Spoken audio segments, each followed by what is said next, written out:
right, so in this video, we are going to be going over plot points. Plot points are the main points of your story that get connected together. And there's a couple of different ways you can create a plot point, but I'm going to show you here. If you open up this arrow, it'll open up a panel. And these have some very basic plot points that you can use to get your story set. Personally, I don't use many of these. I like to do my custom node builder. But that for all of you who don't have that feature, I'm going to show you how to use it from here. So if we were drafting a story, I'm going to go here. I can just click, drag, and drop right here. Right? So I can change what's in the plot point by either double clicking here, or if I click this, I can edit it in this panel. So here I'm going to go MC's introduction, right? So, oh goodness, introduction. And it's what we're seeing from the MC, right? So that's in Act 1. Obviously, because I only have one act here. You can select the category for it. If it's an action scene, if it's a character scene, or plot point, if it's a conflict, if it's world building, etc. So this could either be character or world building if I'm introducing my MC. So I'm going to use character. I can say if it's the inciting incident, or let's say I used the wrong one from the left panel. I can say it's a catalyst, plot point 1, all of these different templates. You also get a couple others that the developer thought were cute. Boom, boom, boom, and then mystery. Yeah. So I'm going to say that this is more we'll say it's just the inciting incident. So we learn about the MC. MC is introduced. Background is given, etc. Okay. Now, if you come down here to these fields, character tags, we haven't created a character in this project yet, but if you had created a character, you could add that here. Maybe I can quickly, I'm going to save changes. I can come down here, protagonist. We're just going to call them protagonist here. Keep it as generic as possible. I can come down here and then look, we can do protagonist. This is his plotline or her plotline or their plotline. And then you can even label, you create the label within the plot point. I can say MC's main plot.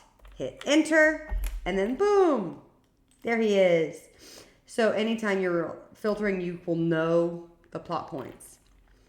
Then for me, I love this color system because I'm a very, very visual writer when it comes to plotting and planning.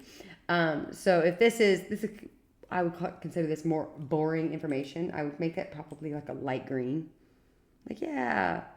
Basic intros. Oh, because you're in a meadow to start. It's very easy. Ha ha ha ha ha. Everything's fine. Okay, so that would be my first plot point. Then let's say we're moving on to the next plot point, right? So you can either drag and drop from here, or you can right click and select your plot point here, or you can even hit QP to make it. So I'm going to go here, boom. When you make it with a right click, it always does undefined. It's not going to give you one of these templates. It's always going to just be blank. And then what you're going to do when you're trying to map your story out or to loom it out, you're going to grab this connector and connect it to the next one. Then you have different plot connections up here. You got causes, leads to, escalates, resolves, parallels, interrupts. Parallels I use for subplots. Usually like a sub character is or a supporting character is paralleling one of the main characters, or interrupts. I write multi POV, so interrupts is very helpful for that one, so that I can interrupt the storyline, but their main plots stay in the right order. I moved left to right, so that's how I keep that on track. So I wouldn't say that the introduction causes a plot point, but it definitely leads to it, right? It's a narrative progression. So I can click here. You can select the type of strength, but I don't really do that. Ooh, you can do description. You can do here, you can put settings or little notes of how it connects, but I don't put that there yet. I'll show you that in scenes. Create connection, boom. And so now you see I have a straight line. It's in orange. You can edit the connection if you ever click on the wrong one, but there it is. And then you would do that for the rest of your plot points, right? So let's get all these out. Climax and resolution, right? So you get all these out and you can connect them however you like, edit them however you like. So this, let's say this causes that, boom, midpoint revelation. This leads to plot point 2, boom. Plot point 2 escalates to the climax, comes down here, and it changes the little, so it changes how it moves, because it's red and dashed here. Over here it's red and flat here. It's all about visual representation of what is going on. And then this, haha, it resolves this one. We love it.